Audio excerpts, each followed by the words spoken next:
Well, have you tried your luck at things like raccoon, porcupine, skunk? Yeah, so I have actually done a Burgundian raccoon stew that was so delicious.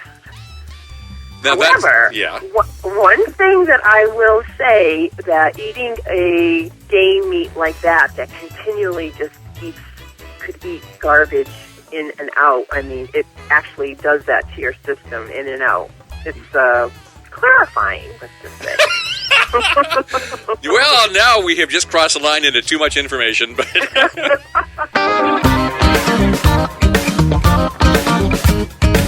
This is Bob Duchesne's Wild Maine. The Maine Harvest Festival is going on today, starting at 10, ending at 4 at the Cross Insurance Center in Bangor.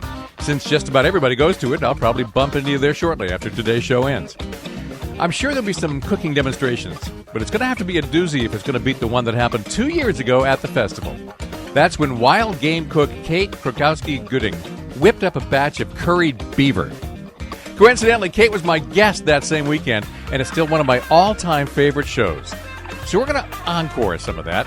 Also, while we're talking about game, we'll reprise a segment that aired a year ago on Maine's Hunters for the Hungry program. It's deer season, and if you get too much for your freezer, or you just bounced a buck off your bumper and don't know what to do with it, today's show is for you. Bob Duchesne's Wild Maine is brought to you by Hammond Lumber, Knapp Auto Parts, and EBS.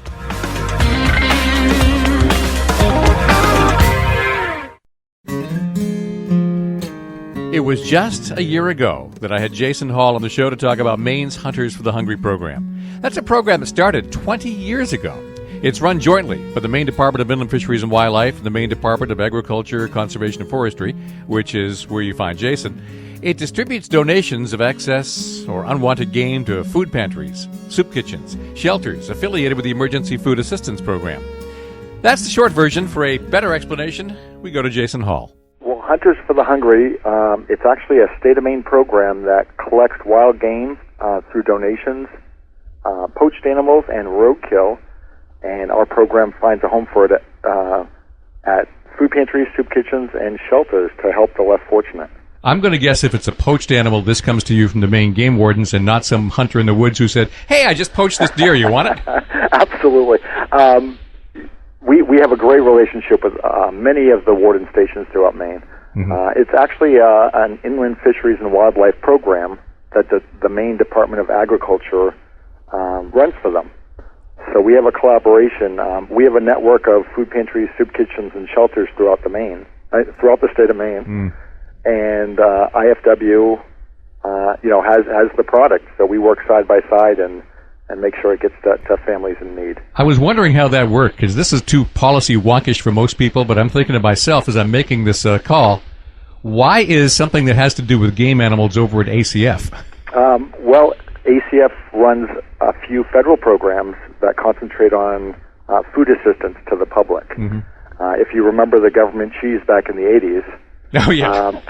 That's one of the programs that we run. So we have partnerships throughout Maine. We have a network that we deliver to these agencies. So it was a little out of IFW's league to get into the food assistance business. So we collaborated with them and we took over that side of it. So basically, they've got the food, you've got the distribution network. You got it. Okay.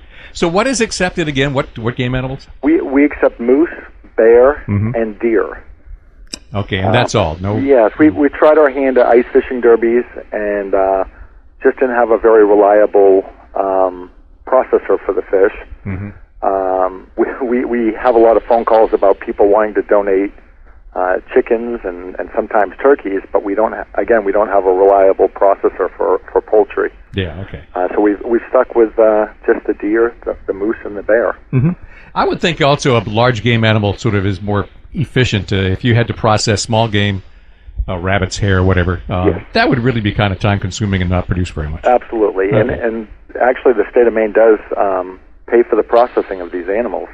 Wow. So what we found is if we pay for a chicken to be processed, it could be $12 a chicken.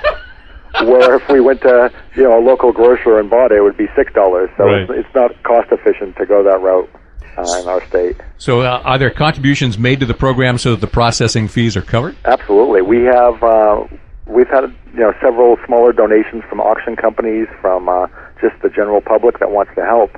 But a few years ago, we had the Walmart Distribution Center in Lewiston gather a bunch of avid hunters, and when they go out on weekends to hunt, they log their hours. For every 10 hours that they hunt, Walmart Corporation will donate $250 to the program. Really? So the first year we had close to $15,000 donated to Hunters for the Hungry. Yeah. And then each year it's been, in that ballpark. So basically, because of their generosity, they've covered all costs of the program for 3 years. Oh, my goodness. Well, how does it normally work? Does a game come to you, you do the processing, then distribution, or does it ever work that the game becomes available through a warden and he makes the connection directly with somebody in your distribution network or a needy family or what? Yeah, it comes from all avenues. We have roughly 30 processors strategically placed throughout the state of Maine. A hunter will call us and say, I just landed a big buck in the Bangor area. So we have them field dress the animal, drop it off at a local processor, and then the processor sends us the bill and calls us when the animal is processed. And since we live in a big state, we try not to drive all over the state. We'll call the local food pantry and say, 2 miles away is 500-pound of moose. Yeah. And we match it up directly. We try to keep the donation in the location it was found. Mm-hmm. So if someone in Oxford County gets a deer, we try to feed the people of Oxford County. Do you do it ever directly to families, or is it always through soup kitchens, or how does that work? We do it directly through the soup kitchens, the food pantries, and the shelters. In the past, we tried to match it up with people in need, and it's very overwhelming. Yeah. So we let the food pantries do what they do best. They're on the front line, and they're serving the public, so we're kind of the supplier for them. For everyone who ever complains that government is inefficient, that sounds like really efficient to me. It's worked out really well. We're one of the few states where it's actually run by the government. Yeah. Most states it's a nonprofit, and they, and there's a lot of rules concerning wild game and how to cook it and where you can cook it. Mm-hmm. But Maine has really, it's been around since 1996, and it grows each year. So we've been very fortunate. Well, I went online to see what Hunters for the Hungry is, and I discovered that you're exactly right. There are different programs in many states run by different organizations and groups and volunteers. And I was wondering if there is any kind of umbrella Hunter for the Hungry, or it's just that's the name every state uses. I think that's the name every state uses, and they alter it. Some states it's just Hunt for the Hungry, or feed the hungry through hunting. But the Hunters for the Hungry tends to be the generic term that they use in most states. Yeah. There is no national umbrella group that covers this. How many hunters do you think even know about this? If I were to poll all the hunters out there, what percentage would say, "Oh yeah, I've heard of that"? Oh boy, we've been the best kept secret in Maine for many years. That's what I was afraid of. I think over the last 3 years, since we've gotten our Facebook page, since we've made a presence at the Moose Lottery and other sportsman shows, our name's really growing. It wouldn't surprise me if 50% of hunters know who we are right now. And it's growing. The challenge is not all of them would donate, because, let's be honest, you want to fill your own freezer first. Help your family and friends before anything goes out to others.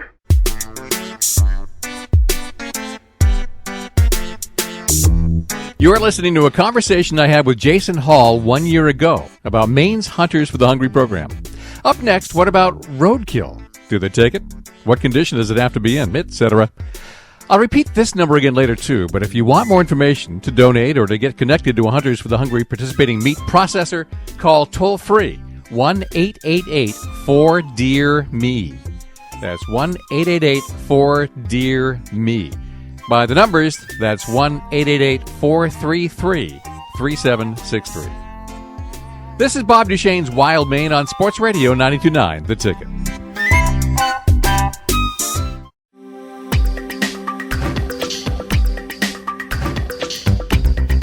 It's Bob Duchesne's Wild Maine on Sports Radio 92.9 The Ticket.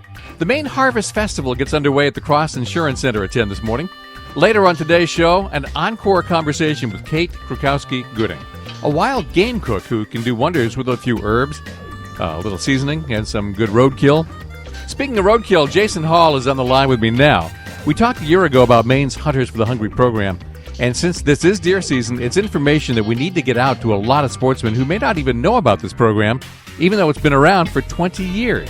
So let's get back to that conversation. As I was driving south, I had to go to Augusta the other day. There was a dead bear by the side of the road on the highway. Do you take roadkill? Oh boy, yes we do. Yeah. As a matter of fact, we if it's salvageable, we'll get it to a processor as soon as possible. But it has to be. It depends on how it was hit, and it has to be immediate that we get it to someone. Yeah. Sitting around for a day or two, not such a good idea. No, not good at all. Yeah. We actually just picked up a 236-pound buck in Durham, Maine. The sad thing was the gentleman just bought a new vehicle, and while he had less than 4,000 miles on it, was driving home, and the deer sprinted in front of him. I don't think anybody ever hits a deer with an old car. That's right. It can't be like a 1963 Buick. It has to be brand new. One I was just about to junk. That's the one I want to hit the deer with. That's right.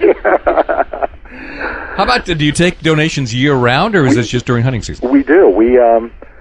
There's a lot of farms in Maine that can get predation permits through IFW.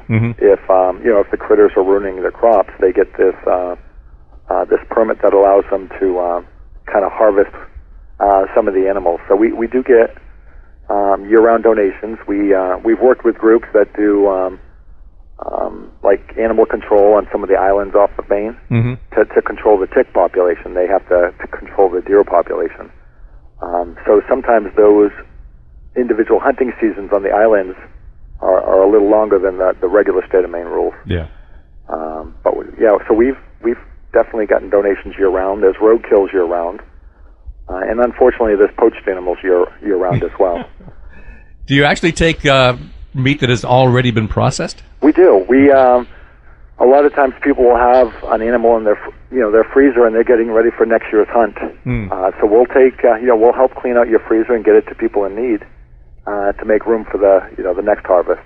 Are there any standards about how long it was in the freezer? There is. We've it has to be under 12 months. Okay. Anything over 12 months, and we kind of cringe. Yeah. Yeah.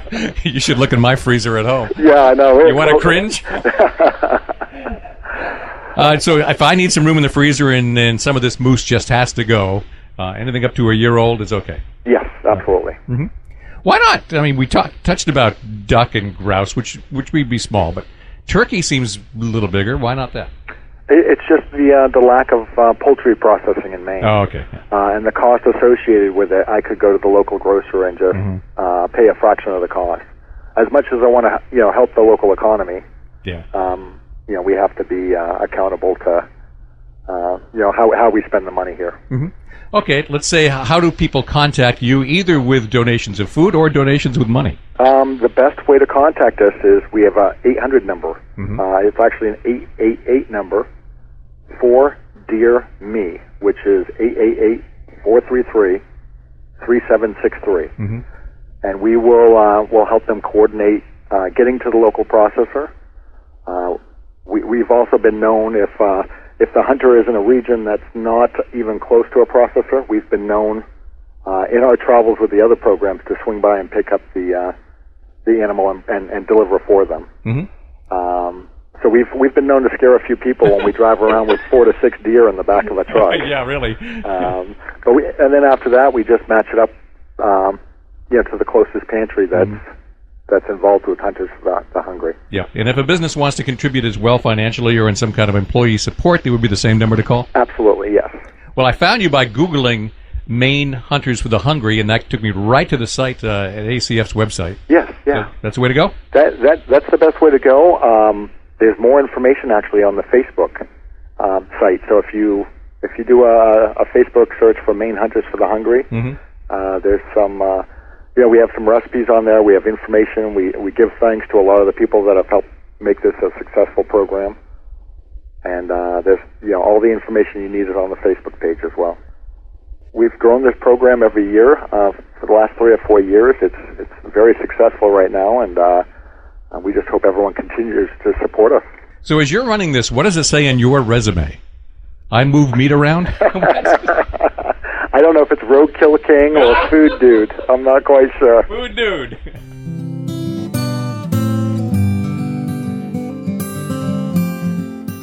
The Food Dude is Jason Hall. He's at the Maine Department of Agriculture, Conservation, and Forestry. Or at least he was when we chatted a year ago about the Hunters for the Hungry program.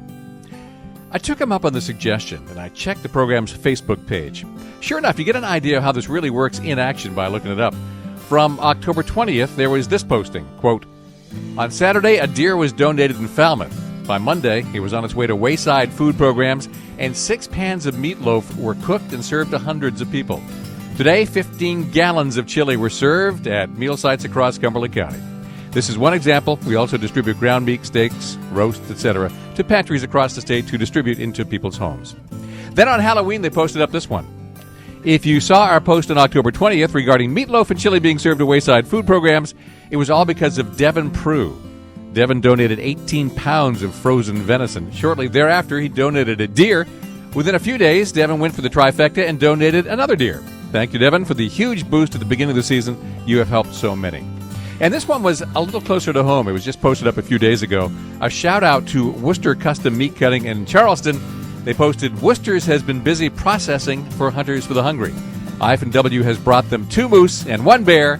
It has helped several pantries in Guilford, Dover, Foxcroft, Corinna, and Levant. Great work." Well, up next, we go back 2 years for an encore of one of the wildest interviews we've ever had on this show. When I caught up with wild game cook Kate Krakowski-Gooding, she was just about to do a cooking demonstration at the Harvest Festival in Bangor. She can cook just about any game. But we'll start the next interview with the one thing she won't cook. This is Bob Duchesne's Wild Maine on Sports Radio 92.9, The Ticket.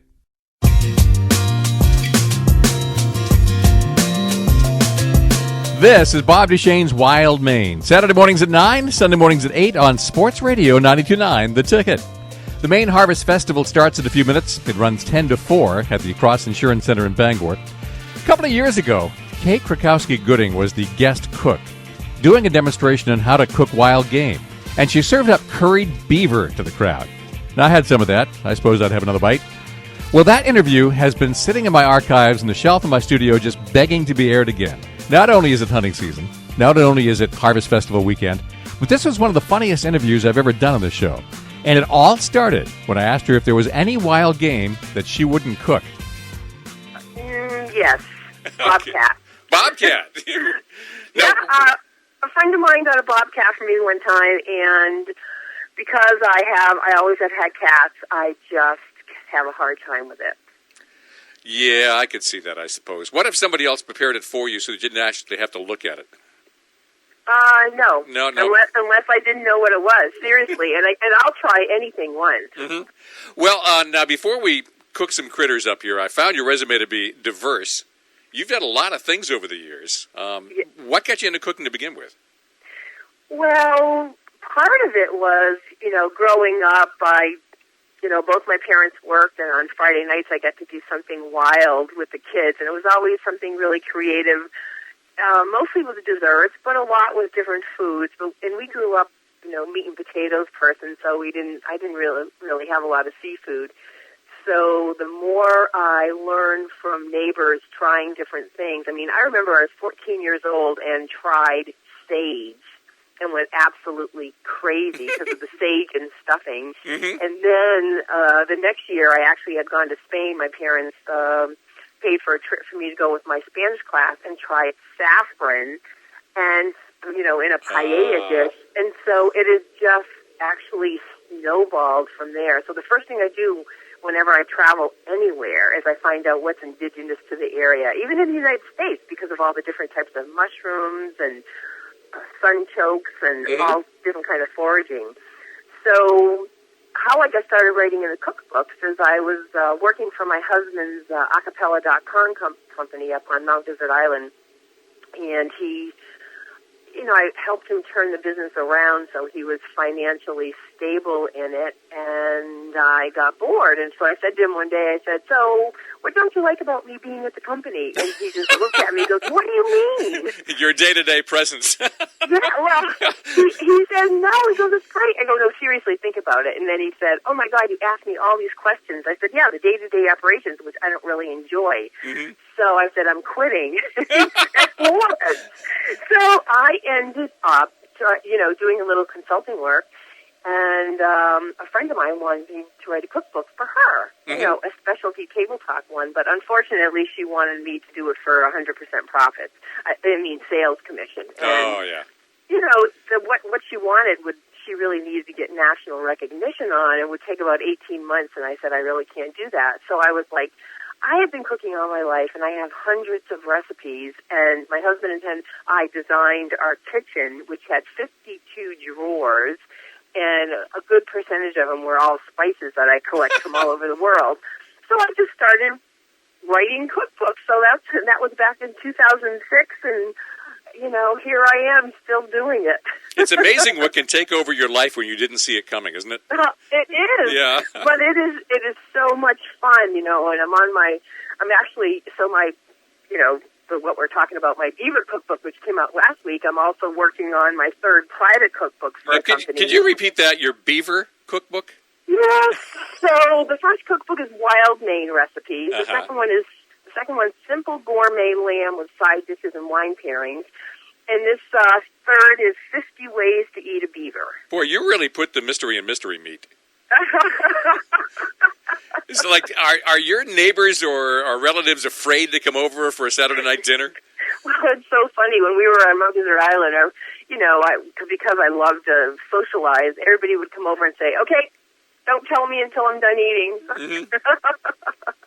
But it was a blast. I got great feedback from so many people. And I loved everything that I tried.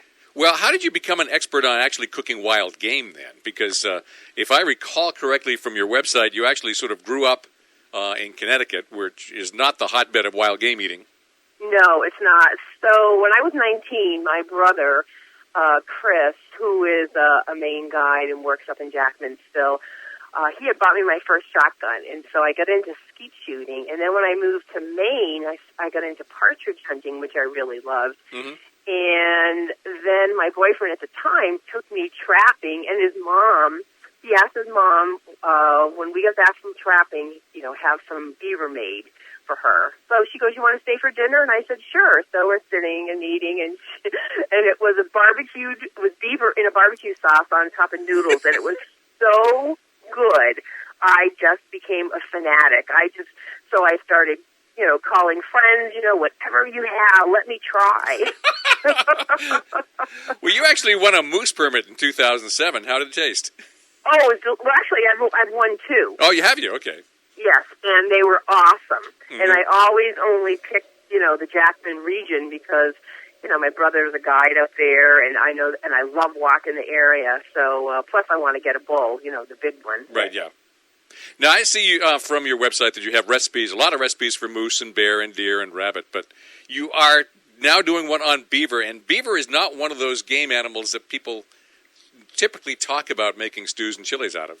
No, they don't, and part of the reason I actually wrote this is because there's so many problems across North America with, this being an invasive species, as they call it, because they don't have a lot of predators, mm-hmm. and they're damming up and causing all this, natural disaster, which they call it. And so people are just killing them and either using them for bait or letting them raw or, just whatever. And I was like, what an opportunity for us to feed our families, especially in this economic downturn. So I have used, for me specifically, I love the legs and the back straps. I could just live on the back straps. I mean, it's just like your tenderloin. It's amazing. As a matter of fact, when I first... I've got to stop you right there and say I've never heard anyone say I could live on the backstrap of a beaver. That's a first. Well, if you think about it, anybody that loves tenderloin, mm-hmm. This is exactly what it is like. Obviously they're a lot smaller, but they are so delicious. And, people don't realize that they say, okay, it's gamey, how you prepare it, but more importantly is how it is taken care of from the moment that it is killed. You know, how it's field dressed, how it's taken in, and if it is cleaned and put in the refrigerator right away. The longer it sits out, the more the gaminess comes in to play in the meat. Yeah, I find once it's in the field for a week or two, it really is not worth preparing. Oh, yes, that's when it's, you know, the green. You start to scrape it off. My guest is Kate Krakowski-Gooding, and the interview happened 2 years ago as we were prepping for the Maine Harvest Festival. This year's festival is underway this weekend, and the doors will open at 10 today and close at 4. Well, up next, what are the basics for cooking game? Because it's not like unwrapping something from Hannaford's. This is Bob Duchesne's Wild Maine on Sports Radio 92.9, The Ticket. This is Bob Duchesne's Wild Maine on Sports Radio 92.9, The Ticket. Kate Krakowski-Gooding has written several cookbooks. One of them is called 50 Ways to Cook a Beaver. Okay. 2 years ago, she actually cooked that beaver on stage at the Maine Harvest Festival. And since the festival is this weekend, we've dusted off that interview for a second listen. So I can re-ask some very basic, obvious questions like, what is the difference between cooking something out of the supermarket and wild game? It's no different, really, except that game meat is so much leaner that you need to introduce more fat depending upon the recipe, or you cook it a lot less, or if it is, you know, certain parts of animals where there might be more fascia in the meat than normal, you'd stew it a little bit longer. Mm-hmm. But other than that, people think that they don't know how to, you know, cook any of the game meat, but it's just as simple. And actually, I can't even eat cow anymore, beef. I can, so if you have any left over, just let me know. No, it's just my system. I just can't. I don't know if it's what they're fed or whatever it is, but the only red meat I eat is game meat. We're big seafood people anyway, but. Well, what can't you do to, let's say, a venison steak that you can do to a beef steak because of all the extra marbling or the diet that it had? I mean, what can't you do? Nothing. Mm-hmm. I mean, you can't leave it on the grill for as long as a beef steak that has a lot of fat in it, because game meat doesn't really have a lot of fat in it. Well, what is the biggest mistake you think people make when they're trying to cook game? They cook it too long. Yeah. Mm-hmm. Well, but that doesn't apply to something like a crock pot stew or chili or something like that. No, then I think the only thing I would say is maybe the person cutting up the animal doesn't know how to cut it up, and it cuts it up, you know, the wrong grain, so it ends up being tougher because, you know, that is a possibility. Mm-hmm. Now, I would think you'd have to practice recipes until you get them right. I mean, you sit down with a beaver as your starting ingredient, and now it's go time. How much experimentation do you have to do with the cooking method, with the herbs and spices, and in order to get a meal that says, yeah, that's going in my recipe book? Actually, because I've done it for so many years, it's a lot less going in the compost pile than used to. Oh, that's funny. Because my next question was going to be, did you ever experiment on a recipe and it just wasn't edible? Yes. Yeah. Mm-hmm. And part of it was if I was doing too many things at one time, it just cooked too long. Mm-hmm. But for the most part, no, I'm pretty mindful when I'm cooking. I mean, that's my medicinal time. You know, people do a lot of things to relax. You know, mine is cooking. Mm-hmm. Well, you have a dessert recipe in the book for moose balls. And I hate to ask what the main ingredient is. Actually, the center is peanut butter. All right, I didn't see that one coming. No, they are, the moose balls they're chocolate-covered peanut butter balls. Okay. Yeah, I know. I did that on a TV show with Rob Caldwell, and I said, I brought you some moose balls. And his eyes just like, Yeah, really? He's starting to wonder if this should be on live TV. Well, how do you make woodcock taste like something besides worms? Oh, so woodcock is delicious. So one of the things, I had never had it before. I've never had it fresh, although I almost had a chance the other day. I went up hunting and a woodcock flew by, but it was the birds were so spooky this year. Yeah. Mm-hmm. But they are, so my girlfriend, she had a whole bunch in her freezer because she hunts too. So Kat said, I have some woodcock, and I was just going to throw them out, and I know you'll try anything. Do you want them? I'll give them to Kate. She'll eat anything. Exactly. I said, well, what do you think? What does it taste like? She goes, well, after they're in the freezer, they're so livery. And I'm like, ding! Mm-hmm. So I made this amazing woodcock pate. Okay. Well, is everything edible if you wrap it with enough bacon? The answer to that is yes. Yeah, I thought as much. Beets. Isn't bacon? Isn't that a staple? Yeah, it really ought to be. I try to convince myself I shouldn't eat it, but I'm like, God, it's bacon. How can you not? Yes. Yeah. Yes. I actually just created for a company in down East Maine a new bacon onion jam. Bacon onion jam. Using their wine. Yeah. Mm-hmm. Oh, wow. Now, can anybody make an eider duck edible? A lot of soaking. Yeah. There's a lot of those sea ducks in particular that I don't know why they hunt them, because I can't imagine choking one of those down. Well, my brother had gotten me a fish duck one time, and I just soaked it, and then stewed it with a game stock and lots of fresh herbs, and it was delicious. I don't know, maybe it's cultural, because in Iceland there's a lot of recipes for puffin. Oh, I know. I just heard about that, and some friends of mine are going over for Thanksgiving, and I said, see if you can bring me some back. Because they got a lot of them, don't worry. They've got millions. I know. I want to go over there just to try it. Isn't that weird? Yeah, I wonder how many puffins it takes to make a meal. Well, for that matter... I mean, for that matter, I don't know how many woodcock it takes to make a meal. They're pretty small. Yeah, they are. Well, actually, I make a pate with either 4 or 8. Mm-hmm. A couple of years ago, you can't hunt spruce grouse in Maine, but there are parts of North America where you can. And I've got to think these taste like turpentine.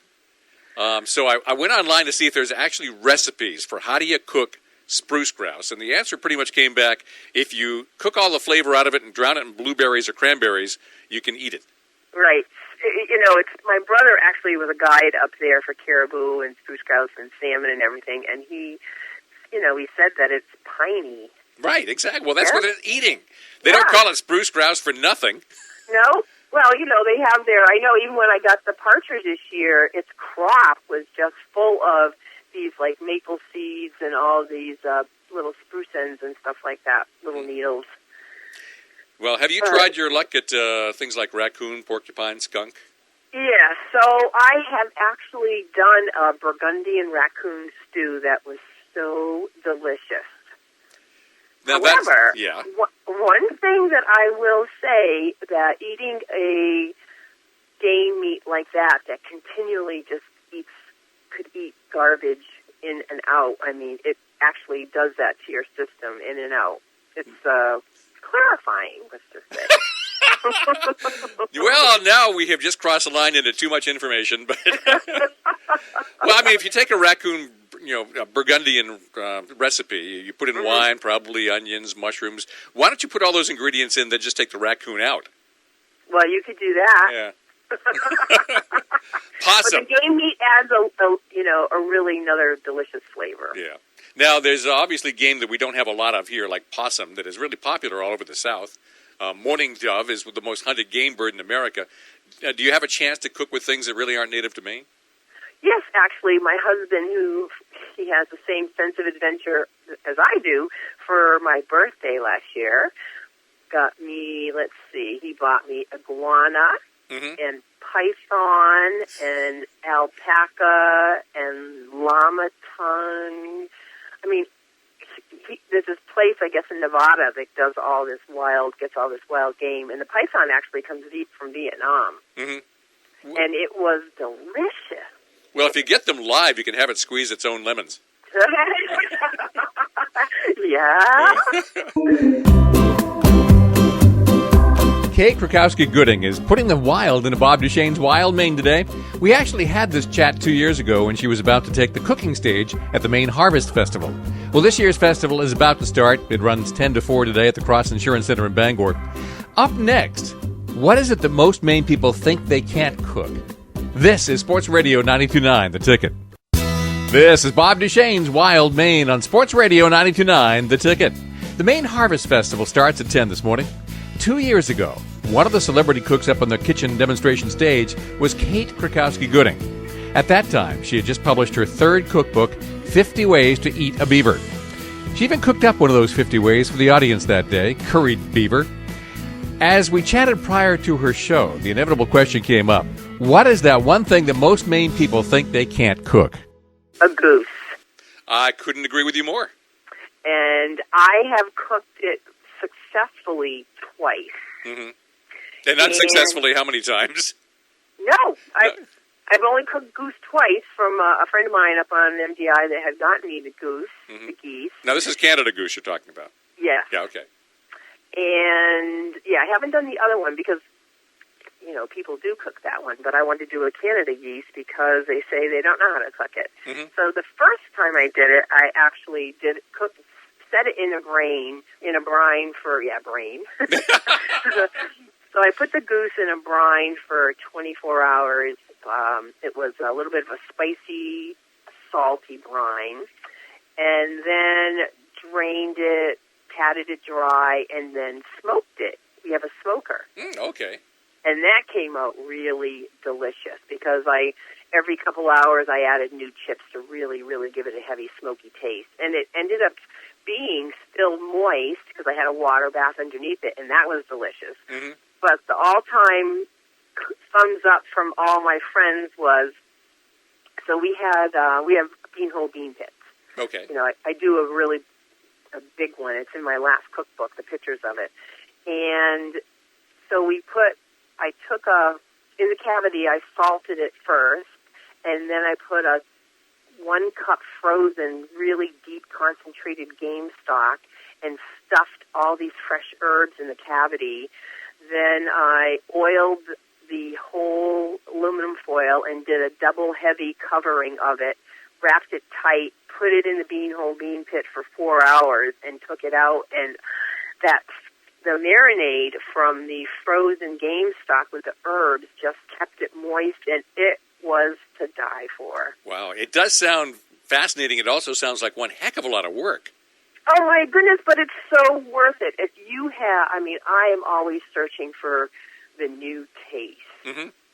And that was a new one. And so when we just built this new beanhole bean pit this year in Bridgeton, it's really big, and my husband's like, I don't remember it being this big. I said, well, I want to cook a lot more things in it. So last time, a couple weeks ago, we did the Beaver baked beans and a turkey. And it's just, it's just so much fun cooking because, you do all this work, you get all the coals, you put them in there, and then you leave it for 8 hours, and then you go back and you have a party. I haven't had wild turkey for about 3 years, and I don't actually remember how much different it tasted than domestic turkey. Can you comment on that? There is a little bit difference. I like the flavor better. It's a lot drier, because again, it's wild, so it's a lot leaner. Mm-hmm. There's not a lot of fat put in it, and I don't know if I could. I could tell you the difference with tasting the two of them. But I would say the only thing that I would say that people might be able to notice is that it isn't as fatty, and it is drier. Is it true what they say that coyote tastes a lot like Labrador Retriever? I don't know. No, okay. Now, we have a lot of game ducks in the state or passing through the state that are huntable. I've always wondered, does wood duck taste like mallard? Does it taste like teal? Is there a taste difference between the various ducks that are available in Maine? I can't answer that. I've only had a couple different types, whatever my brother gives me. Mm-hmm. And mallards, are the most they're the most plentiful around here, and so pretty much that's what I've had the most of. Yeah. But they are definitely different from when you go to a restaurant. Certainly when you're cooking a duck, it seems like you got to get all the fat out of it, and by the time you're done, there's not a lot left. That's true. How I cook wild duck typically is that I will marinate it in red wine for a day or two in the refrigerator, and then smoke it. For a lot of these game recipes, it seems like I could choke it down if I marinate in the wine for 2 to 3 days. Mm-hmm. Yeah. I don't know. I'm going to have to experiment with this. We joke about it, but are there actual recipes for roadkill? Yes. I'm actually on the roadkill list because I don't hunt deer. I only hunt birds and moose because my brother said I'm too noisy in the woods. Which it's always a problem when you bring the Walkman along. No, the problem is I cannot sit still. Uh-huh. And you have to be able to sit still and be quiet and listen, and I don't have that patience. I remember one time we went deer hunting, and after 8 hours, I finally shot a bird. It's a little Tweety bird, and he goes, "What'd you get? What'd you get?" I said, "A bird. I'm cold. Let's go home." So I am not a patient deer hunter. So I had asked, I asked a few people if I could have deer. I actually just found a recipe for venison prosciutto, so I want to try it, so I need to get a hind leg. Yeah, okay. So you need another roadkill soon then. I do. Okay. Now, when you get a chicken at Hannaford, you don't have to pluck it. How much of the preparation of the actual original animal do you personally have to do? Not very much. Mm-hmm. Somebody else skins it for you, plucks it for you, or what? Right. Everybody. When you get it at Hannaford, it's already all done. Right. When the only other way I buy it is at the farmers market when it's free range. Okay. And that's already done there too. Well, I think a lot of people. I'm lucky. Everybody gives me everything already. I don't have to do a lot of the work, except my friend Tommy's father used to. When I first started getting beaver and I wanted just the back straps, he made me cut them out myself, but it was so worth it. How many beavers do you normally go through in a year? It sounds like it's a favorite. Oh, it really is. Between bear and beaver, I am very excited about those two. Those are my favorite meats. Last year, between my brother and Tommy, I probably had about, 30 or 40 beaver legs and, a dozen or so back straps. Mm-hmm. I didn't used to think of bear as being something I wanted to sit down at a dinner table for. And then I've been hearing nothing but great things about how good bear is. It really is. A friend of mine just Facebooked me, and I have two hindquarters waiting for me in Jackman, so I'm heading north soon. Okay. Well, you've got these recipe books. How do people find you, and where do they find your books? The easiest way probably is on Amazon, but if they are, most of the kitchen stores throughout Maine carry them. All the bookstores used to. It's so sad. So many of our bookstores are closing down. Yeah. But Amazon, and just check any bookstores or my website and send me an email, and I'll send you an autographed copy. All right. Well, let's go over that contact information again. Do you go by Kate Gooding, or is there an official author name they should be looking up? Either Kate Gooding or Kate Krakowski Gooding, either one. Yeah, like that can spell Krakowski. Krukowski. And your website address, once again, is blackflystew.com. It is. Now, I hate to ask this, but do you actually make any recipes out of insects? Okay, so yes. I'm glad you asked. So I actually made, in my cookbook, there are lemon black fly muffins. Uh-huh. And I actually made them when I was on the, Andrew Zimmern, Bizarre Foods with Andrew Zimmern. Yep. So I was on his show, and we did the beaver chili, and we also did lemon black fly muffins. But when I cooked, them, they were so tiny, they cooked up. So he goes, I can't use this. And I'm like, do you know how long it took me to catch all these black flies? It couldn't have been that long. It's like fiddleheads. They're only out for a brief time, but there's a lot of them. Yes, they are. But we did eat them, and, that's my... I'm looking forward to trying some June bugs, though. I heard they're really good. Well, and once again, we've already established anything's good covered in bacon. Yes, bacon and chocolate. Yep. Now, there are sportsman dinners all around the state. Are you ever on demand to cook at any of these? Have I been, excuse me? Are you ever in demand to cook for the various sportsmen's dinners around the state? I've only been asked to do a few, and it was usually during a time when I didn't have any of the specific game meat that they wanted. Mm-hmm. So I am always open. I would love to cook around the state. It would just be so much fun. Once people hear this show, this is going to be really hard on the beaver population. That's good. There could be a little more harvesting. That's good, as long as they take care of it properly and aren't obnoxious. That's very important. Yeah, I think fresh ingredients with the emphasis on fresh is probably the most important. And that's it. My guest has been Kate Krakowski-Gooding, and this was a chat we had 2 years ago, just before she took the stage at the Maine Harvest Festival to cook up her famous curried beaver recipe. Yum, yum. That was some good beaver. The Maine Harvest Festival runs 10 to 4 today, and this is new. They have contra dancing in the ballroom at 2:30. I'll be sure to miss that. It's $8 to get in, 12 and under, free. Expect crowds early, but I find it gets a little roomier after lunch. Personally, I'll be heading over there shortly, so I do have to hit Todd's Salsa, pay a visit to the Maine Garlic Farm booth just to see how they can possibly have 115 varieties of organically grown garlic, pickled garlic, and pesto. I'm just about out of my Captain Mowat's hot sauce supply at home, and I do need some more raised mustard.